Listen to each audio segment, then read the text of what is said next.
El hombre de genio y la melancolía. Aristóteles. Más libros en audio en www.bibliotecaenaudio.com. Prólogo. ¿Qué poder el de una ensoñación organizada? Existen textos que no destacan ni por su estilo, ni por su extensión, ni por la densidad de su pensamiento. Y sin embargo su resplandor permanece inalterable. Uno de los grandes misterios de estas obras es que, para empezar, nos resultan perfectamente herméticas. De hecho, se inscriben en el marco de una cultura desaparecida. Y, con todo, nos sentimos ligados a ellas por un sentimiento de familiaridad. Nos comunican evidencias, o más bien ideas, que nosotros hemos recibido de no se sabe dónde. Nos devuelven lugares comunes de nuestra propia cultura, y nos fuerzan a un trabajo de arqueología del imaginario cultural.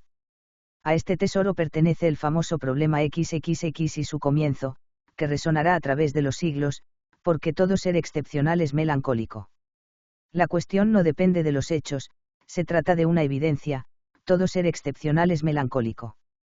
En consecuencia, el autor propondrá algunos ejemplos y considerará directamente las causas. Si se tienen en cuenta los ejemplos y su elección, resulta ciertamente difícil hacer otra cosa que poner hipótesis. Para empezar, Heracles, debido a dos aventuras patológicas, la locura que le conduce a asesinar a sus hijos, y su desaparición en la cima del Eta, como consecuencia del sufrimiento provocado por la túnica envenenada con la sangre del centauro Neso. Es destacable la interpretación laica, médica, que da el autor de estos, heroica, de Heracles. Estas dos historias proporcionan los paradigmas de los dos extremos de la melancolía, la locura éxtasis por un lado, y las úlceras por el otro. Ambas imponen, según el autor, el diagnóstico de melancolía en el caso de Heracles, que vivió las dos aventuras paroxísticas del temperamento de la bilis negra. Para hablar como los antiguos, se podría decir que la bilis negra puede afectar al pensamiento, o bien afectar al cuerpo. Esto depende de la salida que encuentre. También Ajax se volvió loco extáticos, y Belerofonte recorrió los desiertos. He aquí dos personajes a los que una especie de tornasol cambiante coloca a la vez en el pasado y en el mito. En cuanto a los modernos, Empédocles, Platón, Sócrates, y muchos otros personajes ilustres. Y aún hay que añadir a aquellos que se han consagrado a la poesía. Resulta muy difícil reconstruir la historia patológica que hizo merecedoras a estas personalidades del diagnóstico de melancolía. Obviamente, la historia del suicidio espectacular de Empédocles resulta de sobras conocida. Algunos han pensado que la melancolía de Sócrates era debida a las manifestaciones de su daimon y a su extravagancia atopia. Pero, ¿y el caso de Platón? Hemos de atribuirlo a su persona, o bien a su obra. Quizás se haga entonces necesario pensar en las definiciones del Fedro, tan importantes en la tradición de la locura. Hay dos especies de locura, manía, una producida por las enfermedades humanas, y otra por un cambio de nuestros valores habituales provocado por la divinidad.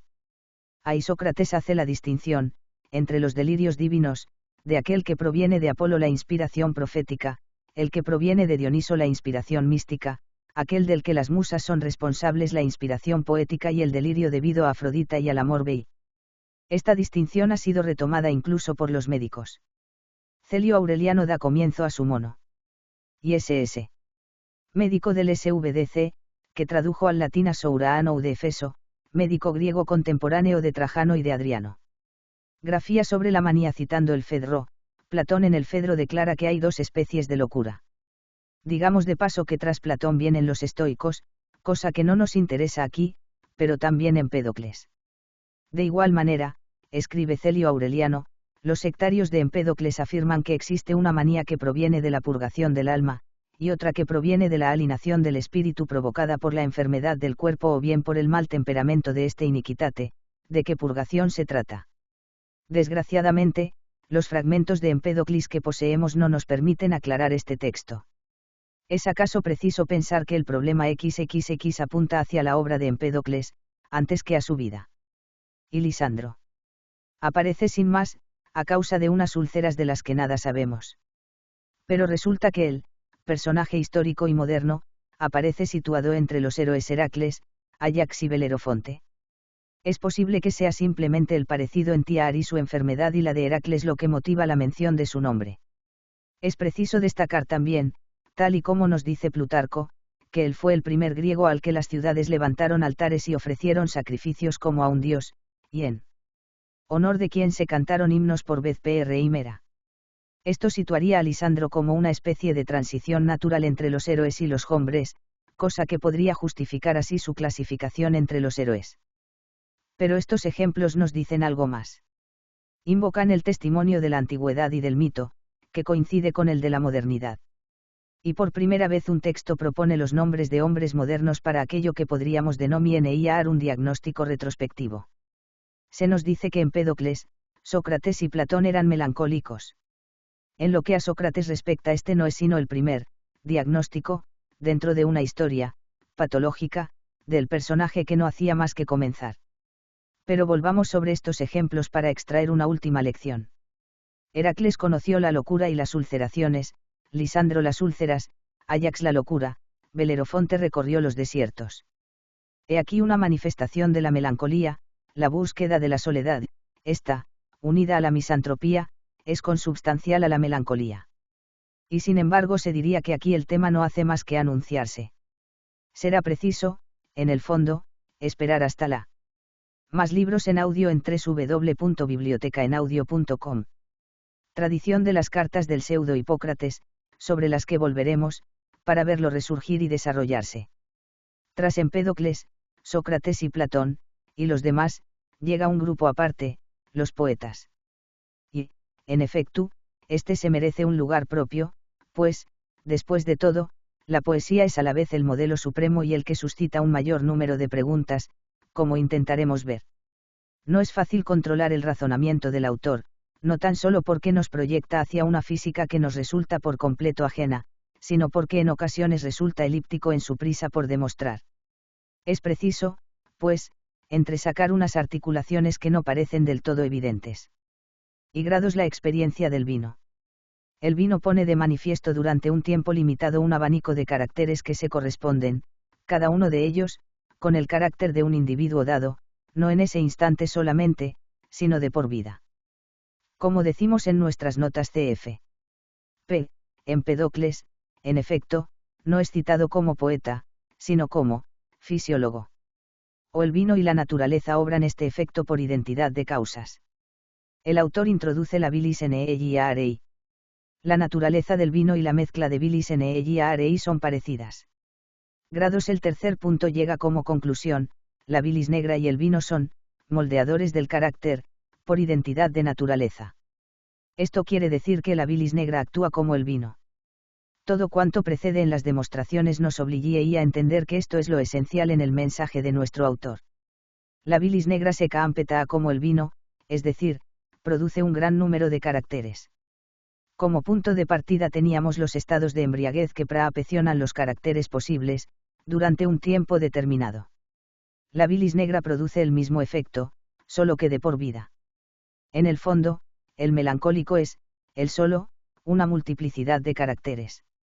La bilis negra ofrece al natural melancólico todos los estadios de la embriaguez con todos sus peligros, y esto para siempre.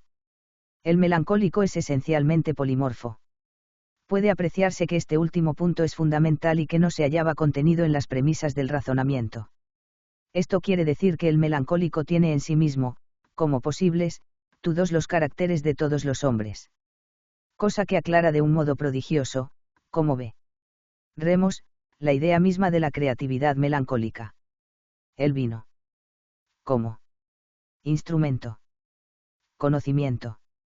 La búsqueda de una medida, farmacéutica, para evaluar el natural de los individuos no es nueva. Platón, en las leyes se lamenta de que no exista droga capaz de alterar progresivamente la personalidad y de llevarla hasta el temor, y de poner de relieve, al someter a prueba su resistencia, el temperamento y la educación de cada individuo, lo que supondría, para el responsable político, una extraordinaria ventaja. Pero el legis leide dispone de otra droga, el vino, que produce exactamente el efecto contrario, al engendrar la apovia, una enorme seguridad en uno mismo, la ausencia de miedo. El problema, pues, será inverso. Se medirá la resistencia a la ausencia de miércoles do, esfuerzo igualmente positivo, pero en un sentido contrario. Para medir el valor del ciudadano, fundamento de la supervivencia de la ciudad, se medirá su resistencia a la ingestión de vino. Lo que Platón propone es, por lo tanto, un conocimiento indirecto, por medio del vino, cosa que presenta ciertas ventajas. El vino es una vida no muy cara, de sobras conocida, de la que se sabe con exactitud la dinamis, es decir, la propiedad y la fuerza, que parece mantenerse constante sea quien sea el individuo que lo toma. El razonamiento es bastante complejo. Resulta imposible que el autor del problema XXX ignorase este texto. Pero este propone otra teoría acerca del conocimiento de los individuos por medio del vino, que, a primera vista, parece muy sencilla. El vino modela los caracteres. Es capaz de generar todos los estados de la personalidad, y ello de una manera progresiva. Se puede percibir, de acuerdo con la cantidad de bebida ingerida, una evolución de los caracteres y de los comportamientos. Se trata, pues, de un experimento fácil, al alcance de todo el mundo, que, por otra parte, reposa sobre una experiencia común. Se trata, también, de la medida directa de los efectos del vino. Sin duda, el autor se interesa sobre todo por la gradación de los estados de embriaguez, antes que por la cantidad de bebida ingerida. Por otro lado, este experimento no carece del todo de peligro, puesto que hacia el final del texto se nos presentan los riesgos mortales de la embriaguez. Lo importante es ver que se puede crear en un determinado sujeto, por medio de la ingestión programada de vino, toda una serie de caracteres que es posible encontrar en los demás. Se contrastan, por medio de un artificio, los caracteres humanos, gracias a los efectos sucesivos, iguales y constantes, del vino. La eficacia del vino se explica por lo que podríamos llamar argumentos físicos. El vino produce estos efectos porque contiene aire. La bilis negra produce los mismos efectos que el vino. Entonces el autor añade dos cualidades, el calor y el frío, necesarias para lo que viene a continuación, es decir, la demostración de que el melancólico es un ser inestable. La bilis negra. La analogía con el vino nos permite aclarar un poco la naturaleza de la bilis negra. Ella es la fuente inmediata del comportamiento del melancólico. Es fría o bien caliente, inestable en esencia, y contiene aire. Pero jamás es definida por su relación con los otros humores. El texto jamás nos dice en qué sistema humoral nos hallamos, es decir, qué humores componen finalmente nuestro ser fisiológico. Por otro lado, ¿cuándo? A propósito de esta cuestión en torno a la definición. El autor habla de la mezcla de la bilis negra. Uno puede preguntarse si se trata de la mezcla que constituye la bilis negra como tal, o bien de una mezcla en la que la bilis negra interviene masivamente. Pues este humor constituye una mezcla más o menos compleja, en la que intervienen el calor, el frío y el aire. La expresión utilizada por el texto es, en general, la mezcla de la bilis negra, menos en una ocasión en que parece designar más precisamente una mezcla, un estado del cuerpo que depende de la bilis negra. De hecho, la bilis negra es un residuo, un sedimento, de aquello que no está cocido, puesto que la digestión es considerada como una cocción. En el problema IV, más específicamente reservado a cuestiones de carácter médico, puede leerse, puesto que el pósito de lo que no está cocido se queda y se mantiene con mucha fuerza en el cuerpo, tal es el caso de la bilis negra. Por lo demás, nuestro texto se cierra con una reflexión sobre el perisoma, lo superfluo, lo residual. El individuo puede hallar alivio en una emisión espermática que le libere de superfluidades. De los humores, puede leerse nuestro artículo, El humeur des inscience, en el humeur et son changement, Nouvelle Review de Psychanalyse. Doctrina de los residuos es aristotélica. El término perisoma no es hipocrático. Por supuesto que se ha traducido así el comienzo del problema. ¿Por qué razón todos aquellos que han sido hombres de excepción peritoi? Pues si bien el adjetivo peritos designa aquello que resulta excesivo, superfluo, significa también, excepcional, en un sentido metafórico. De acuerdo. Puede también encontrarse este empleo en Teofrasto, a propósito de las plantas que, son excepcionales por su olor. Pero ello no impide que, en este pensamiento donde es preciso estar atento al mínimo detalle, no tengamos demasiado escrúpulo en entender que el hombre excepcional peritos es el hombre del residuo perisoma por excelencia. Por otro lado, es esta tensión la que no hay que olvidar en ningún momento para comprender lo que podría llamarse la dialéctica de la melancolía, tal y como a lo largo de los siglos se ha vuelto, una y otra vez, sobre ella. Es preciso pensar en el vínculo entre esta materia superflua, este residuo de la cocción, este humor estúpido, y la creatividad del genio, el ímpetu de la imaginación. C.F. Atibel, L.A. Doctrine des Perisomata et ses paralleles iocratiques, en Review de Filologia XXX9. Historia de las plantas 9. Una EN-SONACIO con acento ON. De la MEZCLA. La bilis negra es una mezcla perfectamente inestable. En un instante puede ser extremadamente fría o caliente. Hemos tratado de mantener el término mezcla, que es la traducción exacta del griego. El cultismo crasis y la transcripción latina temperamento podrían hacernos perder de vista esta simple noción de mezcla que es preciso tener muy presente, aun cuando el término griego tuviera ya unas connotaciones y un uso médico preciso en la época de la redacción del problema besos.tm en nuestro texto. La mezcla de la bilis negra puede representar, vale la pena repetirlo una vez más, la mezcla que constituye la bilis negra en tanto que substancia, y la mezcla de humores en la que predomina la bilis negra. El problema estriba en saber si existe una norma para esta substancia compuesta e inestable. Esta cuestión es de capital importancia, puesto que se trata de establecer que el melancólico no es necesariamente un enfermo y que existe, como. Por ejemplo, en la medicina antigua del corpus hipocrático se dice que la salud reside en la correcta mezcla de los humores. Pero la noción de crasis interviene sobre todo en la teoría de los humores fundamentales, sangre, flema, bilis amarilla, bilis negra, por ejemplo naturaleza del hombre. Explicaremos, una salud del melancólico. Esto es lo que explica, en la segunda mitad del texto, la reflexión sobre el omalon, es decir, la constancia, y el anomalon, la inconstancia. La cuestión estriba en mostrar que existe una constancia de la inconstancia. Quedan por añadir unas palabras a propósito de otras dos importantes nociones que aparecen en el texto, la de mesón o término medio, y la de kairos, que nosotros traducimos, de acuerdo con el uso, por ocasión. El uso de estos términos, en una ensoñación de la mezcla, es digno de destacar. Ya se sabe que la noción de término medio es muy importante en la filosofía aristotélica.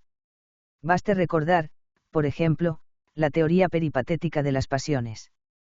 La pasión debe ser llevada hasta un término medio, resultado de la mezcla de dos fuerzas opuestas y de sentido contrario. En realidad, todo reposa sobre el equilibrio entre el placer y el dolor que necesariamente acompañan a cualquier pasión, lo que se corresponde, fisiológicamente, con el equilibrio entre el frío y el calor en la cardia. Radican aquí las razones de la mesotes, del. A propósito de esta cuestión del término medio più de leerse. Término medio. La simetría, es decir, la relación armoniosa, constituye un término medio, y este término medio es el resultado de una mezcla. La virtud del que, su salud, es un término medio. La salud del alma y la salud del cuerpo son comparadas en la física, b. de Aristóteles, las virtudes del cuerpo, por un lado, así como la salud y el bienestar, residen, en la mezcla y en una correcta relación entre el calor y el frío, ya sea en su relación recíproca interna, ya sea en lo relativo al medio ambiente. La noción de mesón, del término medio, representa la norma, en una ensoñación de la mezcla, como se ve muy bien en la apasionante obra que Galeno consagra precisamente a las mezclas de temperamentis. Galeno parte de una reflexión en torno al canon de Policleto, que define, tal y como él nos recuerda, las proporciones entre las partes del cuerpo humano, la proporción entre la falange y el dedo, entre el dedo y la mano, entre la mano y el brazo, proporciones a las que se puede llamar simetría, es decir, relación de las partes entre ellas y de cada parte respecto al todo. Pero esto no tiene nada que ver con la mezcla. G. Leno busca un canon, es decir, una norma de la mezcla. El canon de los médicos resultará más difícil de establecer que el del escultor, debe establecer la eucrasia, el equilibrio de los humores, una simetría de las cualidades, que no será otra cosa que un estado medio, en comparación con el cual se podrá juzgar el estado de salud de tal o cual individuo. El problema XXX nos propone una idea más difícil, más atrevida. No se trata de la simetría en tiar y los humores que forman nuestro organismo, sino de la eucrasia de un humor que es por naturaleza inestable. El problema XXX afirma que existe una buena crasis de aquello que es, en esencia, una crasis anómala, es decir, inconstante. Desde el momento en que es posible que exista una buena mezcla de la inconstancia, el BAT. Esto no puede explicarse más que por el enfriamiento del calor o por el recalentamiento del frío, es decir, por un cierto equilibrio frágil, el mesón de la bilis negra. La ensoñación de la mezcla explica expresiones de nuestro texto que no siempre han sido bien comprendidas por la tradición. Por ejemplo, cuando, a propósito del temor, que es una pasión, se nos dice que, puesto que el temor puede enfriar a un individuo previamente caliente por obra y efecto de la bilis negra, es posible hallarse a un tiempo en estado de temor y sin pasión B, es decir, que uno se encuentra en una especie de grado cero de la pasión que representa, como ya hemos dicho, el término medio buscado, que reposa sobre un estado psicológico. Otro aspecto altamente destacable de nuestro autor es esta meditación a propósito del encuentro entre lo inestable y el instante. En verdad todo es posible, tanto la mayor cobardía como el mayor coraje, la locura como el talento y la eficacia. Todo depende del encuentro del Kairos, de la circunstancia, así como del estado de la bilis negra del individuo. Por ejemplo, si el anuncio de un peligro cuyo efecto es el enfriamiento, se encuentra con la bilis negra en estado frío, el individuo se conduce como un ser cobarde, puesto que la bilis negra ha abierto camino a la cobardía, frío más frío igual a cobardía. El autor escribe, pues, cuando la mezcla resulta demasiado fría para la ocasión, engendra distimía sin razón. El melancólico es el hombre del Kairos, de la circunstancia. Así es como nosotros entendemos el texto, cf. Nuestra nota ad loe. El Kairos es una noción específicamente griega, que corresponde, para decirlo rápidamente, al ideal de la medida. Pedimos perdón por este calco griego, que no será de utilidad. ¿Cómo podríamos decirlo? La fabricación, la modelación de caracteres. No es que me encante la traducción de por carácter, pero me acomodo aquí al uso. La etimología popular ya había establecido la relación entre costumbre y que designa una manera de ser habitual, un comportamiento. Si uno sigue a Aristóteles en la Poética, cuando reflexiona a propósito de lo que debe ser el etos, puede pensarse que lo define es el parecido de uno consigo mismo, la constancia, la regularidad en su ser. La coherencia de un individuo puede consistir además, tal y como subraya Aristóteles, en una constante incoherencia. Y estos. De lo cualitativo. Todo el mundo conoce el primer aforismo de Hipócrates: la vida es corta, el arte es largo, la ocasión difícil. El Kairos es el momento en el que el técnico, ya sea médico, orador o general, debe intervenir. El Kairos va ligado al tiempo, por la urgencia de la acción que precisa el estado de las cosas, al conocimiento, por la necesidad de la experiencia que un individuo debe poseer para actuar. Desde el punto de vista del tiempo, se trata de un instante casi intemporal, sin duración. La eficacia del melancólico se basa en el acuerdo entre el estado de la bilis negra y el Kairos. Este es el drama del melancólico tal y como nos lo presenta el problema XXX. Caracteres, ¿qué son? Observemos por un momento la variedad de modificaciones, de maneras de ser, de cualidades del individuo que nos propone nuestro texto. Así hablaríamos con prudencia para determinar el carácter. Ya sea por efecto del vino, o bien de la bilis negra, poco importa aquí, los hombres se muestran coléricos, filantrópicos, piadosos, audaces, locos, violentos, emprendedores, seguros de sí mismos, charlatanes, elocuentes, silenciosos, taciturnos, brutales, impulsivos, abandonados a sus deseos, a las lágrimas, llenos de afecto por el otro, salvajes, ceobardes, obsesionados por el sexo, bien dotados, eutímicos, atímicos, distímicos, y aún es probable que me deje alguna cosa. La organización de estos estados difiere en el curso de la exposición. Para empezar llamaremos la atención sobre la curva que presenta el paradigma del vino y del estado de embriaguez. Se parte del nivel frío y silencioso, para pasar a uno más charlatán, elocuente, seguro de sí mismo, emprendedor, violento, loco.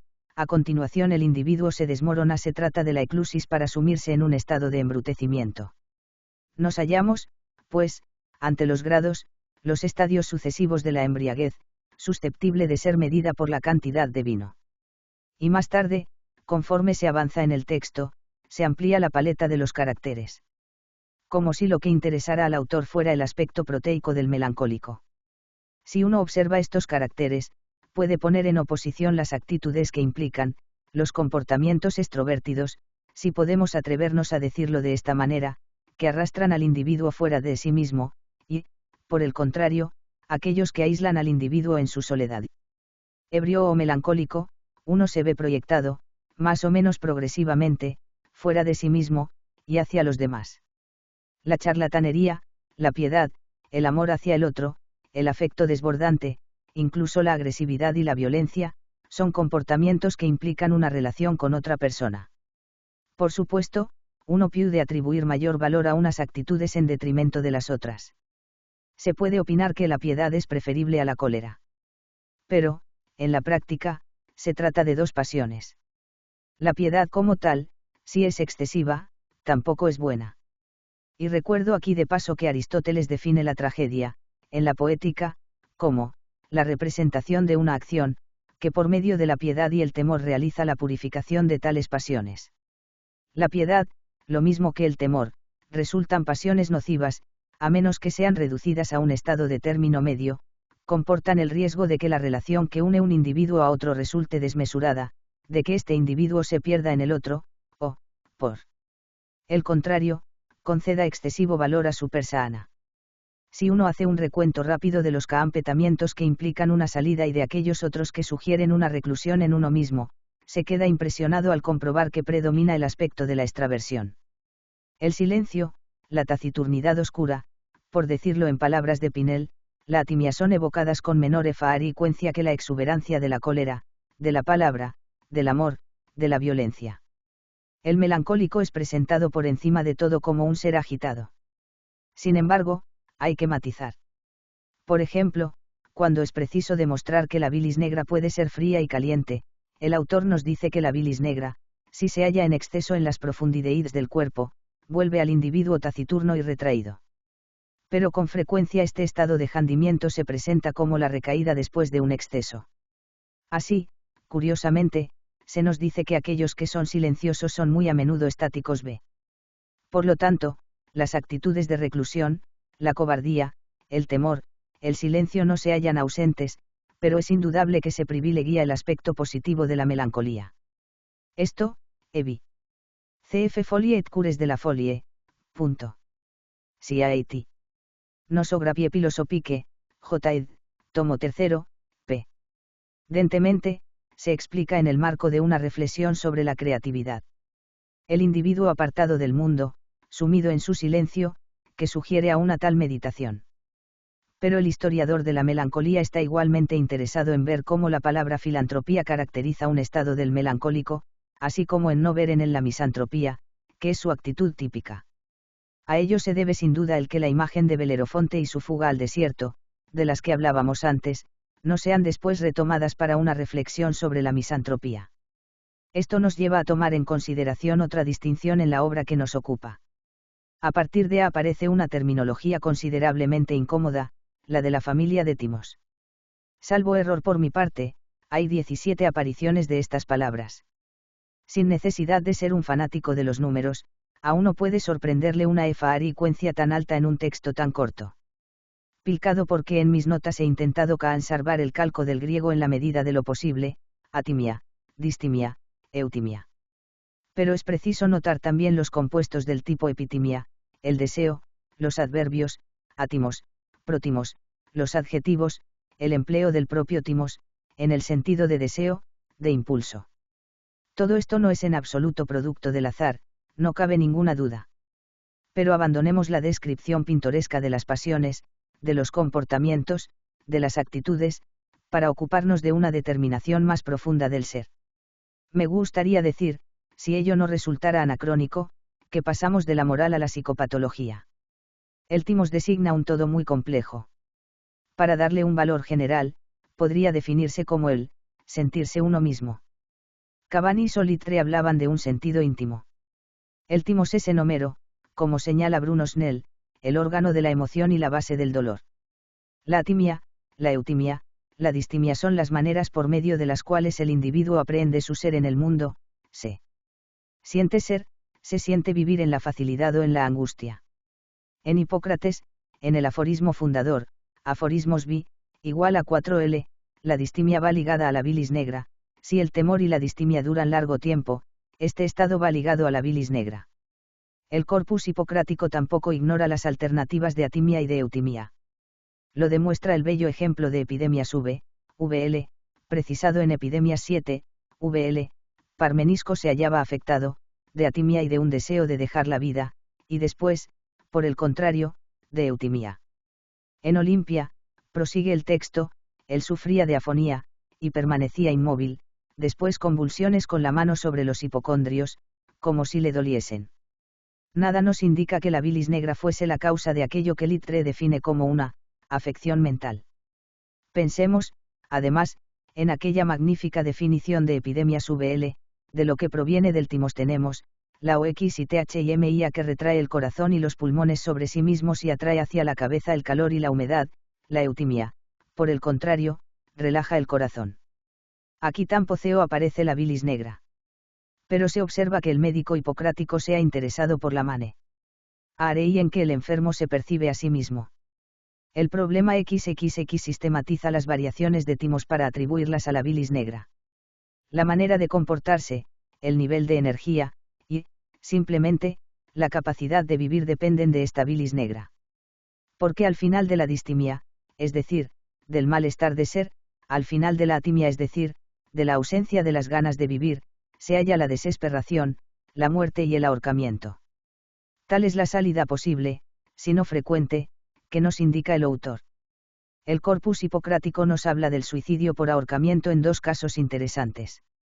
Para empezar, una simple indicación, lugares en el hombre, a las personas afligidas, a los enfermos y a aquellos que sienten deseos de ajeyecarse, hacedles tomar por la mañana una infusión de la raíz de la mandrágora. Pero el pasaje más interesante es aquel de la enfermedad de las muchachas, donde se nos dice que, la enferma está loca a causa de la inflamación aguda, temores y pavores causados por la oscuridad, deseo de estrangularse a causa de la presión en torno al corazón. El timos, afectado, y sumido en la angustia, se pervierte a su vez.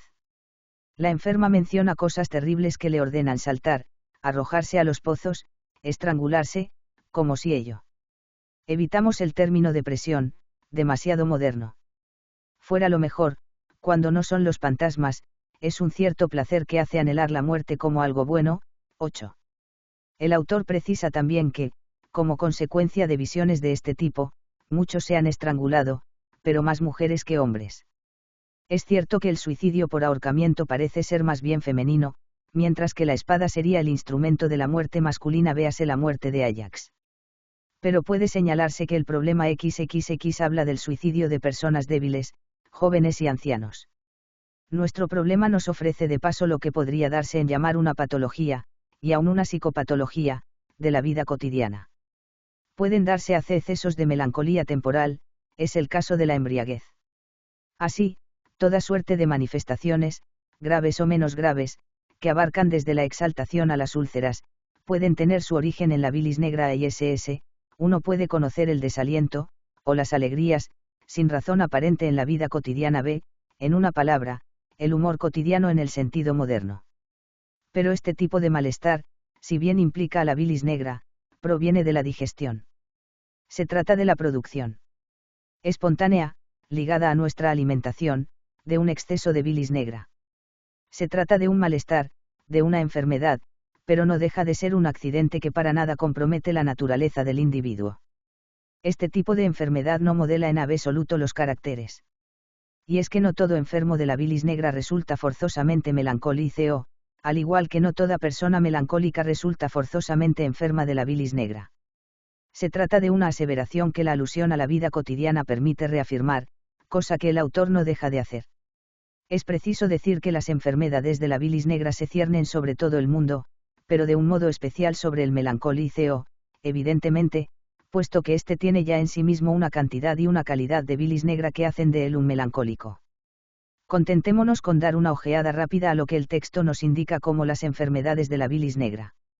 La locura, éxtasis o manía, la estupidez, morosis, son síntomas o enfermedades. Se nos puede objetar que el matiz es sutil. Ello no resulta tan evidente cuando uno reflexiona precisamente sobre el concepto de manía, así como su definición médica, a propósito de la cual hemos demostrado que, sin duda, es bastante tardía. Volveremos luego sobre la locura. El autor utiliza los sustantivos apoplejía y torpeza. Por el contrario, habla de las manifestaciones epilépticas. En verdad, estas afexaeians incluyen más que la epilepsia de los modernos. Y aún hay que añadir las enfermedades ventosas e hipocondríacas. He optado por traducir, de una manera un tanto arcaica, enfermedades ventosas, porque es preciso poner de relieve el elemento mismo, que aquí es el aire, en la naturaleza, en la bilis, en el vino, en el intestino, en el cuerpo en general. El viento y los vientos. Es por ello por lo que las enfermedades ventosas e hipocondríacas son atribuidas por los médicos a la bilis negra. Los detalles se verán en las notas, pero es preciso destacar aquí que, si bien el autor no era probablemente médico, sí que estaba al corriente, en cambio, de la medicina de su tiempo. Respecto a la hipocondría y las enfermedades ventosas, existe un nombre que es necesario citar, el de Diocles de Caristo. Ha contribuido enormemente a la formación del concepto de hipocondría.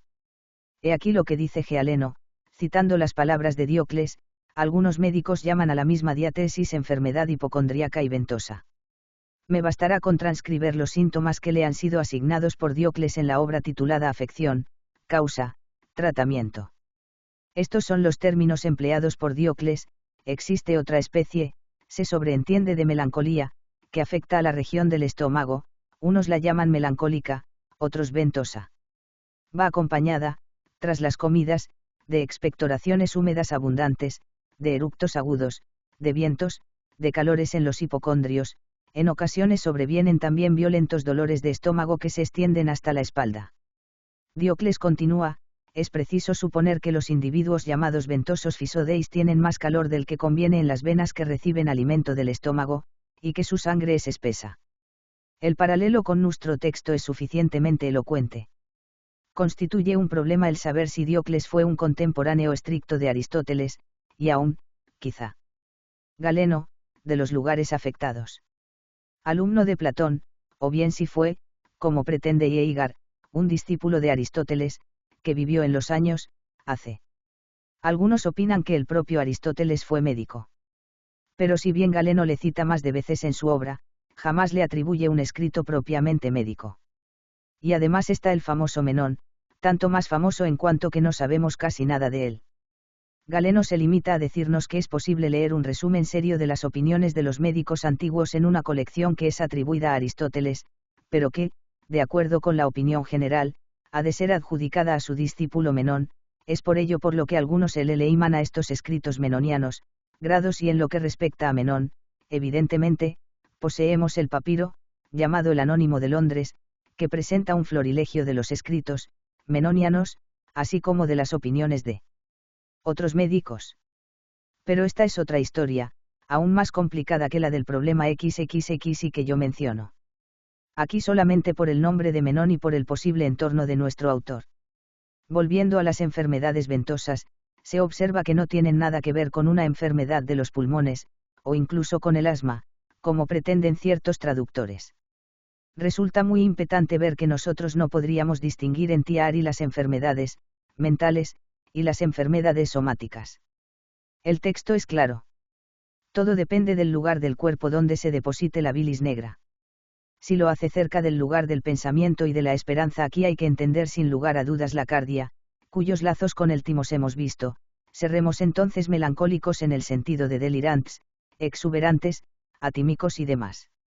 Pero no se podría definir una diferencia de naturaleza con las ulceraciones.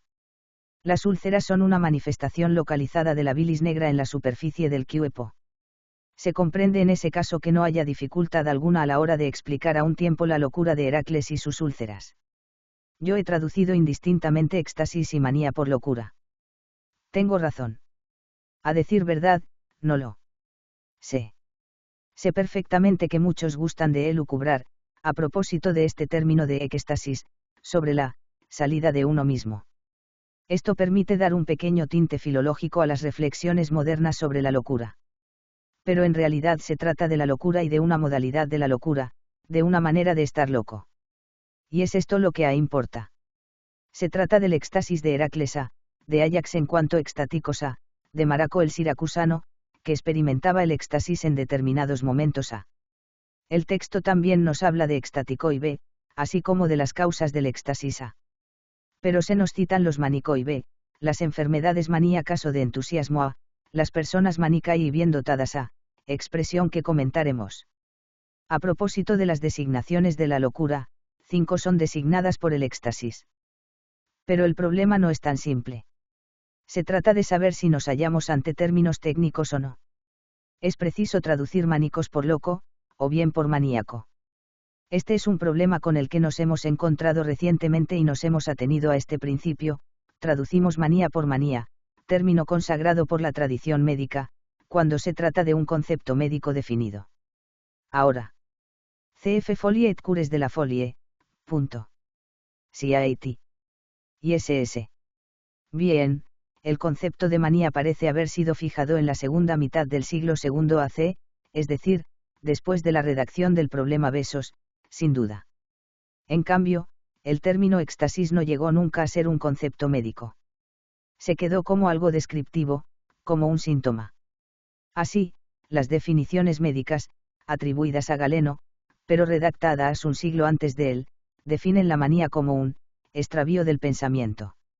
Señalemos que el Proretico II, del Corpus Hipocrático habla de extravíos melancólicos. Igual a 9L.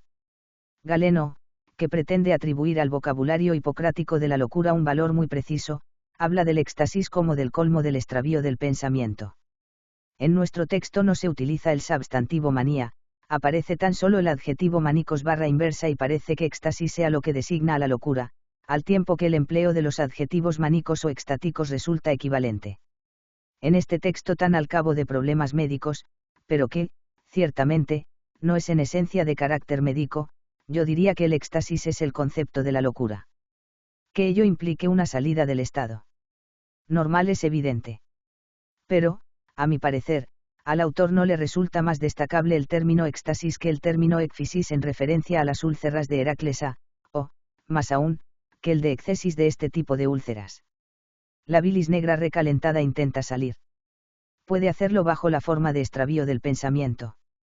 Ella constriñe al individuo a salir de sí mismo. Puede salir por la piel y dar origen a las ulceraciones. Éxtasis es el término elegido por el problema XXX entre las posibles determinaciones de la locura porque sin duda es el que más se corresponde a su fisiología, así como el que la ilustra mejor. Esta locura puede ser el resultado de un surgir fortuito de la bilis negra, enfermedad resultante de un estado melancólico temporal, o incluso de la enfermedad que acecha a un temperamento melancólico. Es así, sin duda, como hay que entender aquella frase tan difícil a propósito de las sibilas, baachis y otros inspirados, pero muchos, debido a que el calor se halla próximo al lugar del pensamiento, se ven afectados por las enfermedades de la locura o del entusiasmo. Cosa que explica la existencia de las sibilas y de los baachis, así como de todos aquellos que están inspirados, cuando no lo están por enfermedad, sino por la mezcla que hay en su naturaleza. Podría parecer que aquí hay una contradicción, puesto que es la misma palabra, nosema, enferme. Dad, la que es utilizada. La frase se comprende en su movimiento. Las sibilas y otros baachis se vuelven locos, estáticos, a causa de una enfermedad del temperamento de la bilis negra, del mismo modo que el poeta Maraco. La precisión, cuando no lo están por enfermedad sino por la mezcla que hay en su naturaleza, remite a la distinción entre la enfermedad que puede apoderarse de cada uno, debido a un exceso temporal de bilis negra, como resultado de la digestión y que en nada revela un natural melancólico, y las enfermedades que se ciernen sobre el melancólico. Se podría afirmar que no es posible identificar la melancolía con las enfermedades de la melancolía en sentido estricto, es decir, de la bilis negra. Resulta esencial para el propósito de nuestro autor el señalar, como de hecho lo hace en su conclusión, que el melancólico lo es por naturaleza y no por enfermedad. Esta entra dentro del orden del accidente, del azar, y no del dominio de la naturaleza. La causa es, desde luego, la misma, la bilis negra. Pero es preciso saber distinguir entre su exceso fortuito y la presencia constante, en un individuo, de una cantidad de bilis negra que hace de él un melancólico. Este último, pues, no está necesariamente enfermo, si bien es necesario reconocer que existe una cierta propensión a la enfermedad. Se halla aquí ya la noción de aquello que los latinos dieron en llamar la procliuitas, o la decliuitas, la describieron los médicos, y, por analogía, los filósofos moralistas para la enfermedad del alma. Este es también el universo de aquello que más tarde será definido como la preenfermedad. La distinción entre el enfermo y el enfermizo se halla repetida con regularidad en nuestro texto A, B, A. Pero existe una salud del melancólico, una correcta mezcla de la inconstancia, una salud basada en la regularidad de lo irregular, de la normalidad de lo anómalo, situación precaria y frágil. Por lo tanto, es necesario que el melancólico se vigile y se cuide. Resulta interesante reencontrar esta misma idea en una obra de Aristóteles como la Ética a Nicómaco. Los melancólicos, por naturaleza, precisan siempre de la medicina. B. Por otro lado, estoy convencido de que este pasaje de la Ética puede ayudarnos a comprender la personalidad del melancólico. En efecto, Aristóteles continúa, pues su cuerpo es lacerado sin cesar a causa de la mezcla, y se halla constantemente en un estado de deseo violento. Pero el placer, que es su opuesto, ahuyenta el dolor, cualquier placer. Siempre y cuando sea lo suficientemente fuerte, y es por ello por lo que los melancólicos son intemperantes y viciosos. De modo que el melancólico se haya abocado de antemano a la búsqueda de un placer que no es sino una manera de calmar su dolor, fruto de la mordedura de la bilis negra. Constantemente se ve empujado a buscar distracción, lo que le lleva, en la urgencia de encontrar la paz para su cuerpo, a no ser demasiado escrupuloso en la elección de su placer, y le incita al vicio. Por obra y gracia de la bilis que le muerde, el melancólico no tolera la sobriedad fría de la vida. Se ve constreñido a la diversión. Se trata del hombre de la diversión. Por idéntico motivo, es un ser de la violencia y el contraste, víctima de un cambio incesante, es inasible. El melancólico ha pasado ya más allá de la otra orilla del vado donde uno le espera. Puesto que la bilis negra es inconstante, dice el problema Besos, los melancólicos son inconstantes. Midamos bien nuestras afirmaciones. Vemos que no es posible distinguir entre la salud, la moral y... A propósito de la movilidad del melancólico, cf. Por EJ problema X y B. ¿Por qué los tartamudos son melancólicos? Porque la rápida persecución de la imagen, el impulso de la palabra sobrepasa su capacidad, pues el espíritu sigue la imagen con demasiada rapidez. Aquello que ahora aparece, y que podría llamarse estética, la reflexión a propósito de la creatividad. Se trata del mismo ser, de iguales comportamientos. Es preciso, por lo tanto, darse cuenta de que la intención de nuestro autor no es fundamentalmente médica. Hemos visto que conocía la fisiología de su tiempo y quizás de su escuela. Pero la enfermedad y su descripción no son lo esencial en su obra. Su interés principal se centra en ese ser enfermizo y excepcional que es el melancólico. Pero la cuestión que se nos plantea es la siguiente: cómo la inconstancia, cómo la variabilidad, cómo los avatares del melancólico pueden explicar el esplendor, la creatividad, el genio, tal y como lo llamaríamos ahora. Pienso que precisamente aquí radica el fondo del problema, con todo lo que es preciso explicitar e interpretar, porque no está dicho todo, y aún no se ha dicho nada, aunque todo ha sido sugerido, en una reflexión profunda sobre la creatividad. Pedimos perdón por la fealdad de este término. ¿Dónde se halla el vínculo entre todos los dominios de la cultura, del arte, de la actividad del ciudadano y la poesía? ¿Dónde se halla el vínculo entre todos estos dominios y el polimorfismo y la inconstancia del melancólico? No es posible comprender este texto más que desde dentro de un pensamiento de la mimesis, de la representación. Se trata de una noción difícil de definir, que regula una de las maneras que tenían los antiguos de examinar la creación. Crear es imitar. De todos es conocida la manera en que Platón, justamente, condena el arte y lo reduce a la representación. Sin duda se trata de algo mucho más complejo de lo que yo pueda explicar aquí. El artista, el imitador, se limita de hecho a fabricar ilusiones carentes de realidad. No tiene conciencia de ello, ni controla lo que hace. No se trata de un auténtico técnico. Pretende hacer todos los muebles, todas las plantas, todos los seres vivos y asimismo, la tierra, el cielo, los dioses y todo cuanto existe en el cielo y en el Hades CD. El problema XXX es una ensoñación a propósito de la creación, o más bien, como se diría ahora, de la creatividad, la capacidad de crear. Nos dice que la creatividad consiste, en esencia, en una pulsión a ser diferente, en una irreprimible incitación a convertirse en otra persona, a convertirse en todos los demás. Es preciso no perder de vista aquel texto de la poética donde se nos dice, el arte poética pertenece al ser bien dotado por Na. Cf. por E.J. Platón, República X, ISS. Sobre los autores que hablan de la mimesis, cf. Goran Sorbom, Mimesis and Art, Usala. Naturaleza eufyouso al loco manico barra inversa, pues los primeros se moldean fácilmente euplastoi, los otros se salen de sí mismos extáticoi. Dicho de otro modo, se trata de dos maneras de convertirse en otro. Uno puede estar dotado por naturaleza para moldearse a sí mismo y hacerse distinto, o bien será la locura, es decir, la salida de sí mismo, la que le permitirá acceder a lo que propiamente es la alienación, el hecho de convertirse en otro.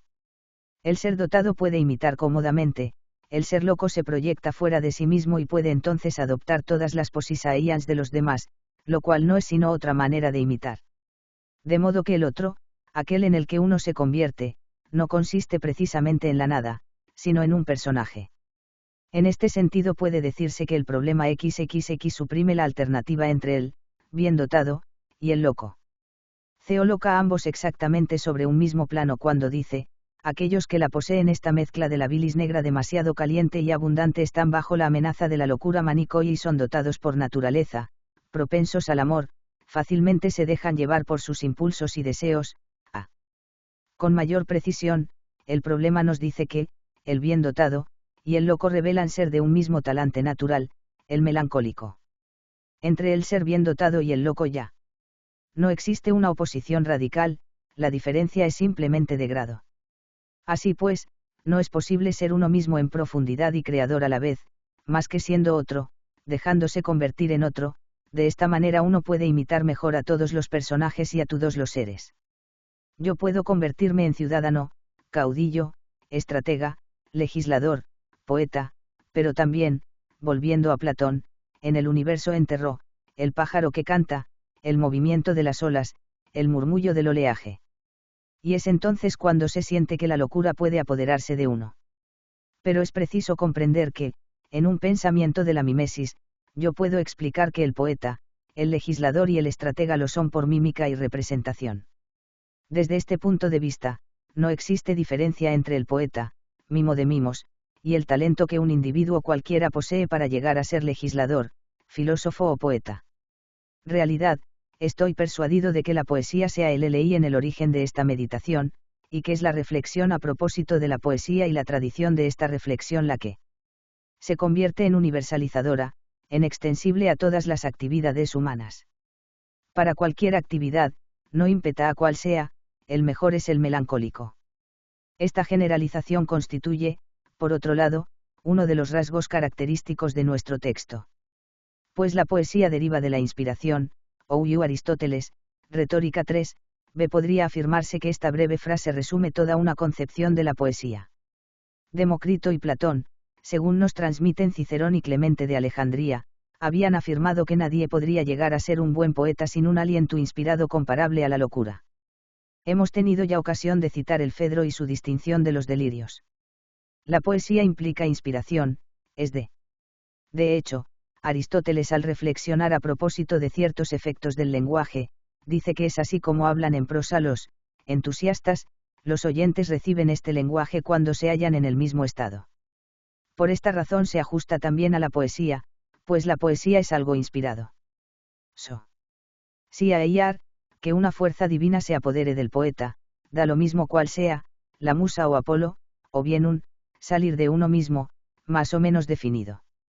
Lo esencial estriba en comprender que reflexionar sobre la poesía exige pensar simultáneamente en algo dado, en algo de lo que el individuo no es responsable, y en un arte, esto es, en una técnica sabia, así como en los géneros instituidos, que implican, por el contrario, una educación y una maestría.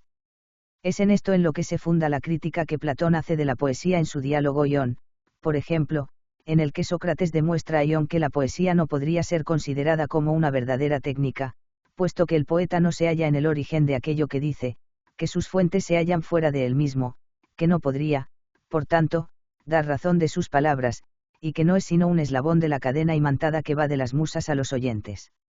Cosa que podría dar razón tanto del Mareikou de nuestro problema Besos, del Filégida citado por Aristóteles y clasificado con los locos adivinación en el sueño, a.b., como también, en el Ión de Platón, de aquel Tínico de Calcis del cual nada se sabe a excepción de que no había compuesto nada digno de ser recordado, salvo aquel famoso peán que todos cantan, y que, según él mismo decía, era un hallazgo de las musas. D. La poesía implica un regalo fortuito, como el de las musas a Hesiodo coronado en el monte Helicón, la gracia de los dioses, o si se quiere, una violencia que procede de fuera de uno mismo y que lo convierte a uno en poeta, y sin la cual la poesía no existe. Este telón de fondo de la tradición, rápidamente evocado, nos basta para mostrar cuáles son las líneas maestras del problema Besos. Gracias a la causalidad física de la bilis, este texto nos dice que lo que hace falta simplemente es una violencia y un don natural, pero que el otro está en nosotros.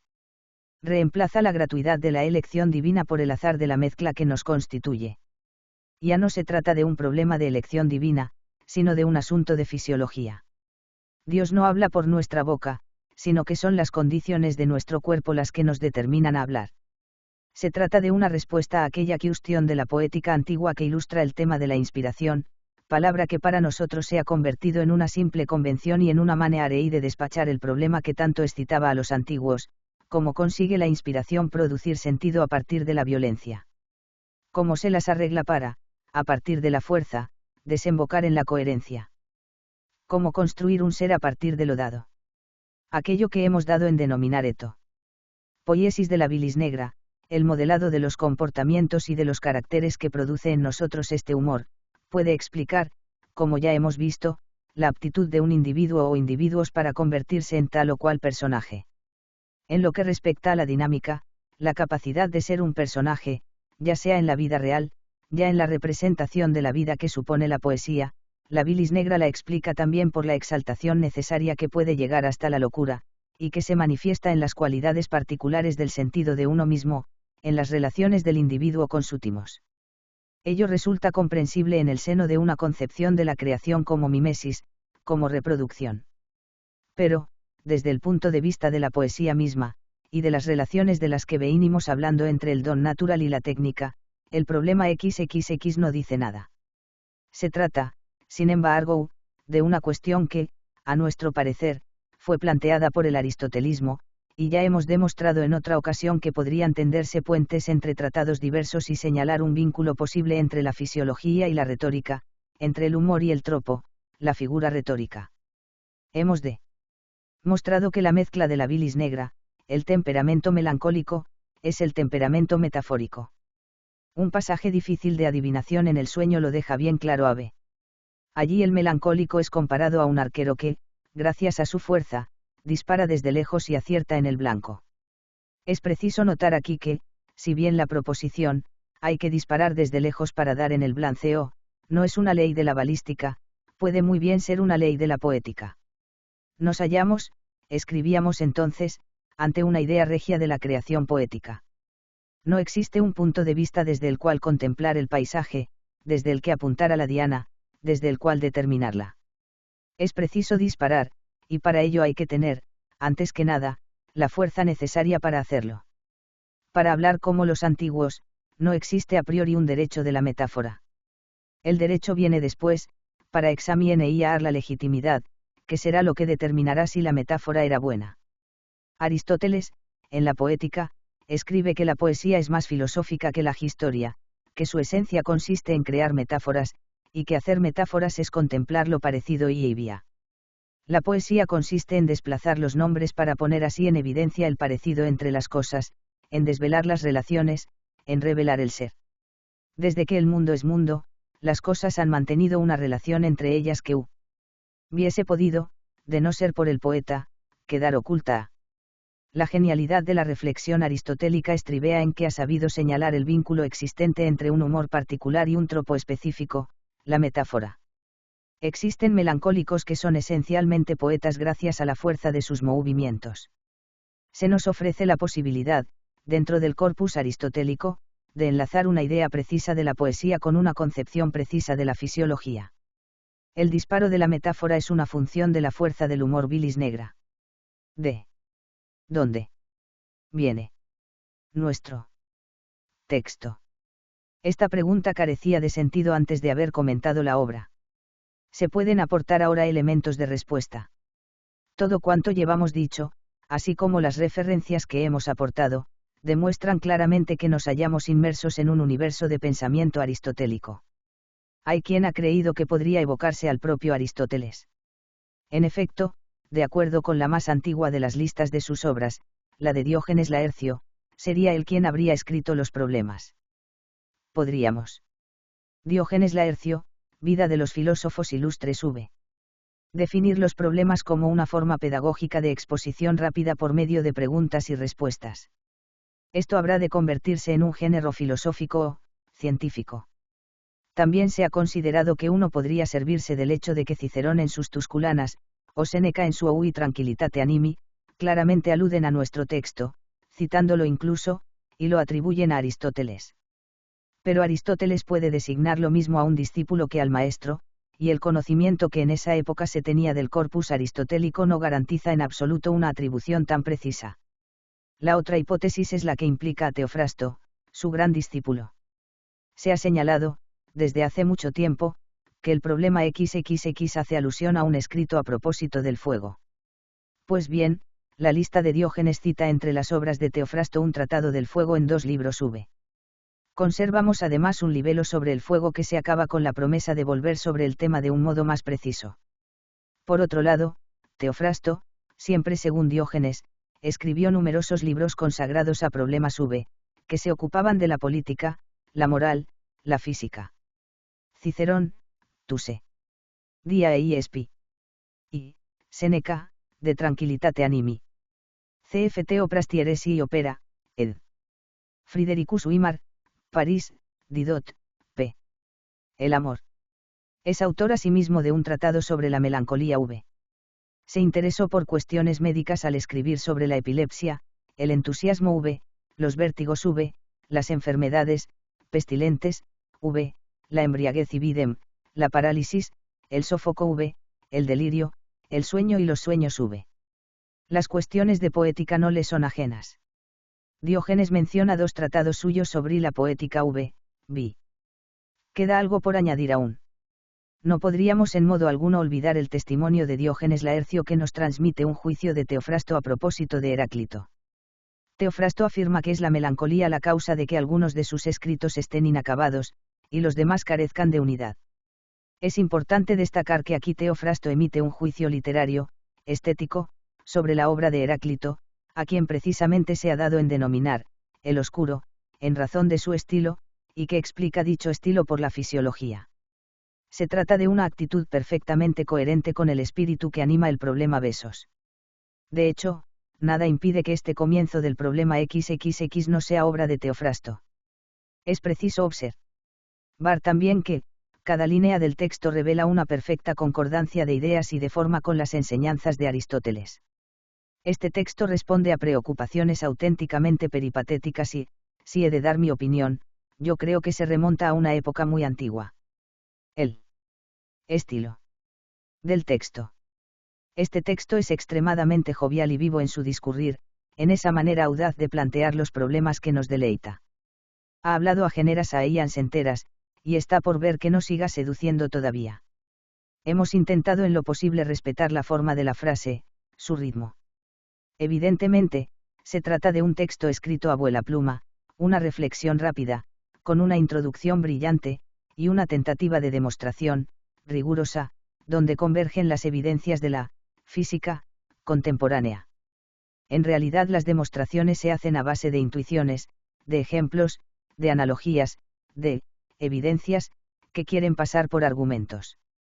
La dificultad estriba en los saltos que dan los razonamientos. Es decir, en el hiper.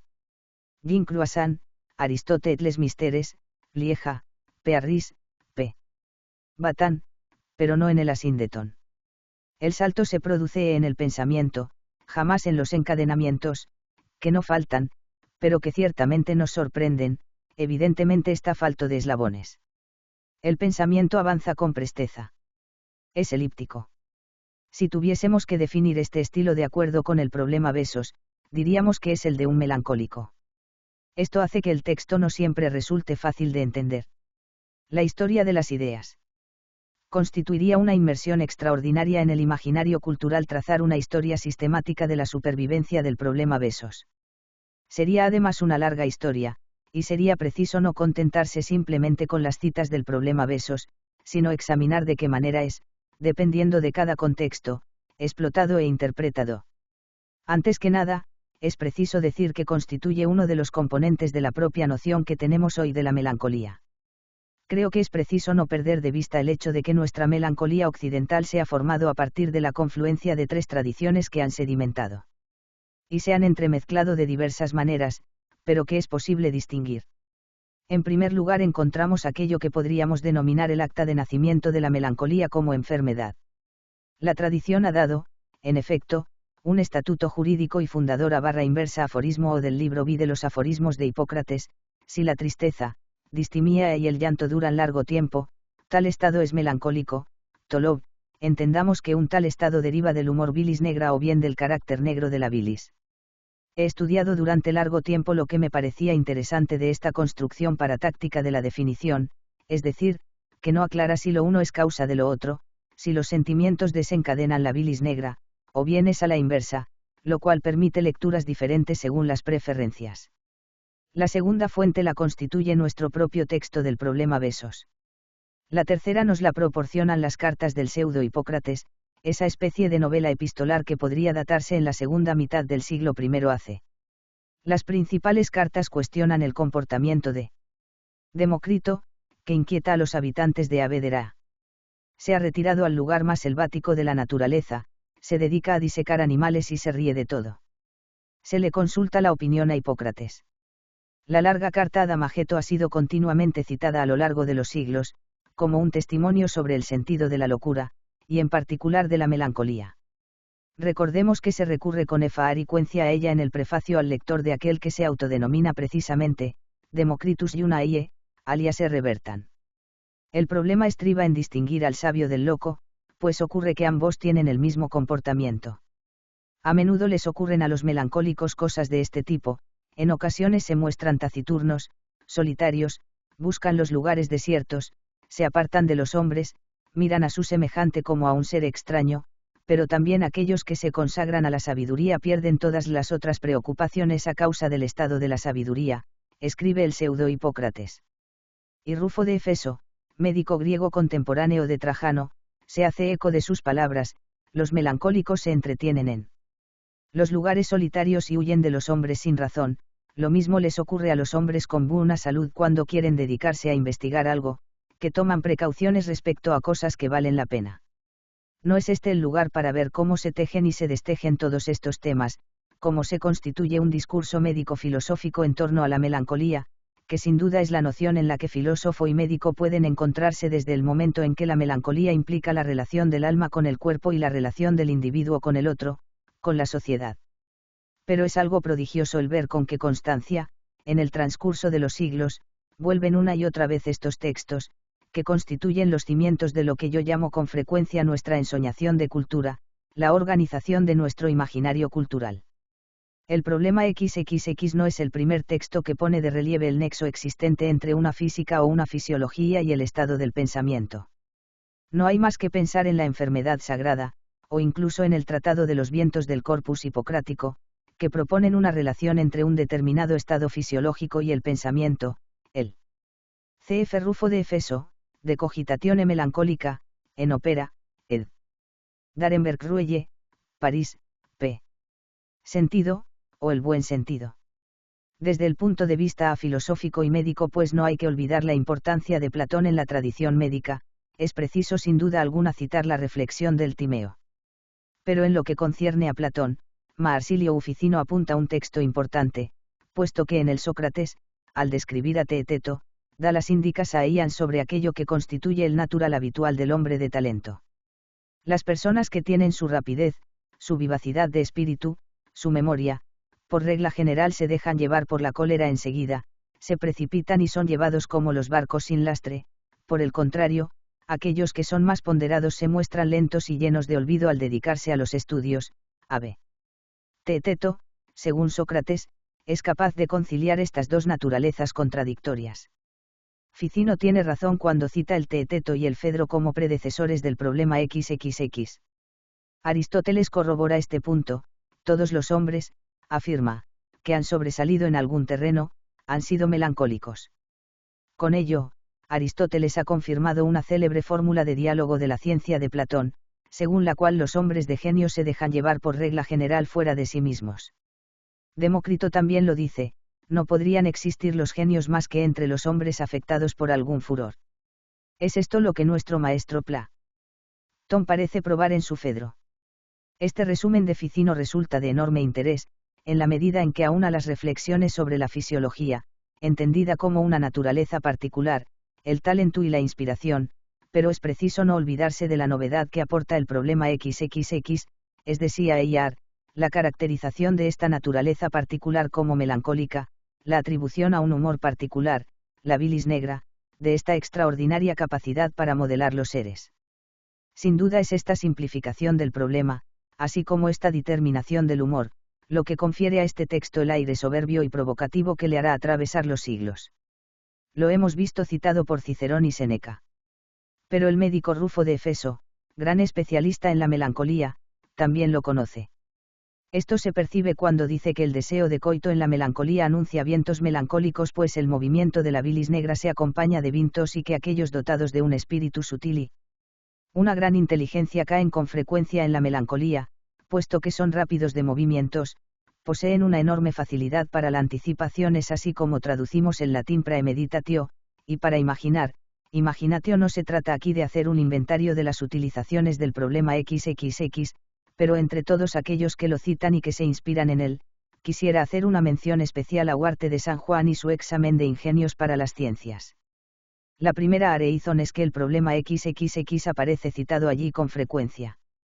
El extraordinario éxito que alcanzó, en toda la Europa de los siglos XV2 y XV3, esta obra de Huarte constituye un instrumento del conocimiento del problema XXX y de su divulgación. Los pasajes sobre las sibilas, Maraco el siracusano, la afirmación de que el genio y la melancolía van unidos, son citados con frecuencia a través de él, como se ve en Moreau de Tours, el psiquiatra francés del siglo XIX, a quien volveremos a referirnos más adelante. La segunda razón es que la finalidad del libro de Huarte se corresponde completamente con la problemática del problema XXX. La obra viene a ser una ampliación y una sistematización del mismo. ¿A qué temperamento, a qué natural corresponde este o aquel tipo de estudios y determinado oficio, incluido el oficio real? De modo que los educadores, los padres, tendrían que adaptar el temperamento que destinan a un determinado tipo de saber a este mismo saber. Pero, en el fondo, lo que interesa a Huarte es la creatividad en los diversos campos, la productividad. Hace un momento hemos intentado mostrar la importancia de la melancolía en el pensamiento de Huarte. A las figuras de Empédocles, Sócrates y Platón que encontramos citadas en nuestro texto, Huarte añade la del santo Prediceide, la de San Pablo, que él interpreta de acuerdo con el problema XXX. Cuando Dios quiso formar un hombre, en el vientre de su madre, que fuese hábil para descubrir al mundo la venida de su Hijo, haciéndole de grande entendimiento y mucha imaginativa, forzosamente guardando el orden natural le sacó colérico adusto. Huarte de San Juan, Examen de Ingenios para las Ciencias, primera edición, cf. Ahora la ed de Esteban Torre, Madrid. El texto fue traducido al francés por G. Chawis Jaén. La mejor traducción francesa es la de Bion. Esta podría ser una manera de abordar uno de los aspectos de la historia de la psiquiatría. En su artículo de la Lipemanie ou Melancolie de E.S. Quirol adopta buenas decisiones. La melancolía es una palabra gastada, una noción demasiado literaria, como se diría hoy, y muy vaga además. La obra conoció ediciones francesas entre ediciones italianas, ediciones inglesas, ediciones latinas, una edición holandesa. Lessing tradujo a Huarte en cf. el libro de M. de Iriarte, el Dr. Duarte de San Juan y su examen de ingenios. Quirol describe al individuo enfermo en su inmovilidad, su inactividad, su torpeza, su pena. Las secreciones ya no tienen lugar. Algunos melancólicos se niegan a comer. El pulso es débil, concentrado. La immobilité du corps, la fixité des traits de la face, les ailants obstine traisent la contention douloureuse de l'intelligence et des affections. Cen est pas une douleur qui s'agite, qui se plaint, qui crie, qui pleure, c'est une douleur qui se teit, qui n'a pas de larmes, qui estime pas aival. Un poco más adelante, Esquirol habla de las ilusiones y de las alucinaciones de estos enfermos. A ellas asocient les idees les plus disparates, les plus bizarres, lo cual reclama aún más nuestra atención, pero la intuición se convierte en certidumbre cuando leemos, li sont tres propresa con acento la calchar des arts et des aiansis, a ils ou en tipeu de memoire, mais leurs idees sont fortes, leurs conceptions vastes, a ils sont capables de profondes meditations, ces individus sont essentiellement disposés a con acento la lipemanie, ce qui a fait dire a con acento Aristote que les jams de genie, les grands legislateurs sont ordinairement mélancoliques. Mahomet, Luther, Letasse, Catón, Pascal, Chatterton, J.J. Rousseau, Gilbert, Alfieri, Sim. OPCIAT, p. OPCIAT, p. Merman, confirment l'opinion de Aristote qui l'avait justifié par son propre exemple. Se ve que resulta bastante difícil dejar a un lado la literatura, el mito. Pero es en Moreau de Tours donde el problema XXX recobra su sentido y coherencia, en torno a su reflexión sobre la psychologie morbide danses raorts avec la philosophique de l'histoire ou de l'influence des neuropathies sur le dynamisme intellectuel. Moreau, en la elaboración del pensamiento mítico de su obra, no se sirve del problema XXX como lo haría un filólogo o un historiador. Más bien reencuentra la imaginación peripatética. El pseudo-Aristóteles, que Moreau cita a través de Huarte, propone, según él, una teoría organicista inmediatamente asimilable para la gente del siglo XIX, presentando el pensamiento como una consecuencia del estado del cuerpo. El exaiteisian mania que predispose eminemment les facultés de l'esprit a con acento une association d'idees imprevues, a con acento un rarochement singulier qui fraent l'attention, e veient fortement les passions. La poesía aclara las relaciones que se establecen entre el genio y la locua arei. Y Nerval, incidentalmente, reencuentra a Mareiko el siracusano. Pero existe además otra obra de Moreau, donde, aunque no cita el problema XXX, opino que se refiere a él. Se trata del famoso Duastichet de Alienation Mentale. Según Moreau, la experiencia del hachís da lugar a una serie de sucesos que reproducen, de un modo atenuado, todas las formas de la locura, empezando por una sensación de bienestar. Y después una excitación, seguida de una disociación de las ideas, así como de una incapacidad para mantener la atención sobre una idea. Y uno se equivoca a propósito del tiempo y del espacio, la sensibilidad del oído se desarrolla. El hachís tiene la propiedad de proporcionar la experiencia, limitada en el tiempo y sin daños excesivos, de todos los estados de la locura, sin la cual uno no podría comprender al loco. No quiero con ello decir que Moreau haya tomado en préstamo el análogón del hachís al del vino, pero como buen aficionado al problema XXX, sin duda debió alegrarse al reencontrarlo entre estas dos experimentaciones farmacodinámicas. El problema XXX plantea de un modo insistente, como hemos dicho, el problema de la relación entre y la fisiología y los comportamientos. En cierta manera, podríamos aplicarle el título de una de las obras de Galeno, que las potencias del alma son la consecuencia de las mezclas del cuerpo. Evidentemente se trata de un texto muy impetante. Pero plantea la cuestión en los términos paroxísticos, dramáticos, de la relación entre un humor particular y la creatividad del hombre. Pues notemos de paso que se trata de los hombres, a veces cómo es posible que este humor, este residuo, pueda convertir a un hombre en genial y creativo. Precisamente por medio de su facultad de estar en un mismo instante muy frío y muy caliente. Esta cualidad física confiere a aquel que está invadido de bilis negra, accidentalmente, debido a una enfermedad, o bien de por vida, puesto que se trata de alguien de naturaleza melancólica, unos comportamientos específicos. Esto inaugura una ensoñación sobre la Substancia de la bilis negra que Galeno desarrollaría más tarde. 4K.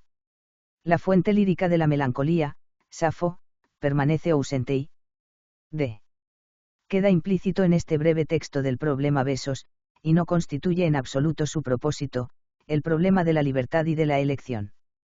Cabe decir que la inestabilidad del melancólico, su facultad de ser todos los demás, puede paliar el determinismo de su temperamento.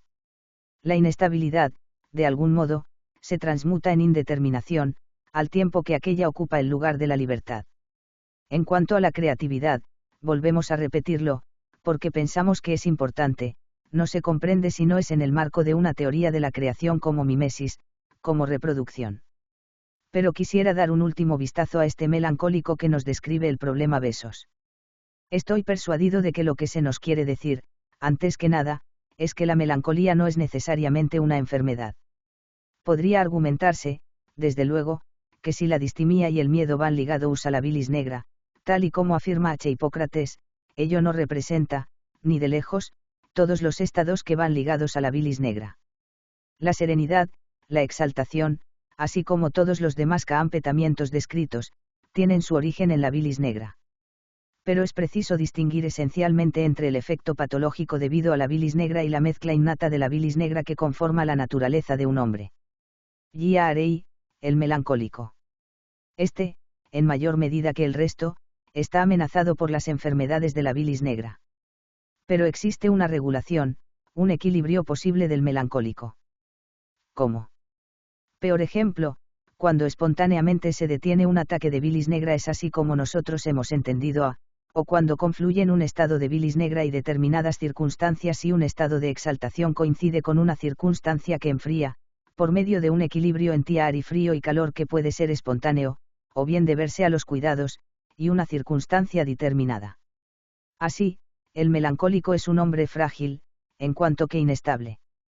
Pero esta inestabilidad le confiere la posibilidad, como diríamos ahora, de expresarse a través de comportamientos múltiples. ¿Quiere esto decir que creación y locura han de ser dos estados necesariamente ligados entre sí? Desde luego que no, y ahí tenemos el texto para demostrárnoslo. Existen por supuesto casos extremos como Maraco el siracusano que merecen ser citados. Pero si la creación tiende a la movilidad del melancólico, el caso límite del éxtasis no es ciertamente una condición necesaria. La tradición, surgida en parte a raíz del problema Besos, que hace de locura y genio una pareja fatal, no constituye más que una lectura parcial de este texto. Fin. Más libros en audio en www.bibliotecaenaudio.com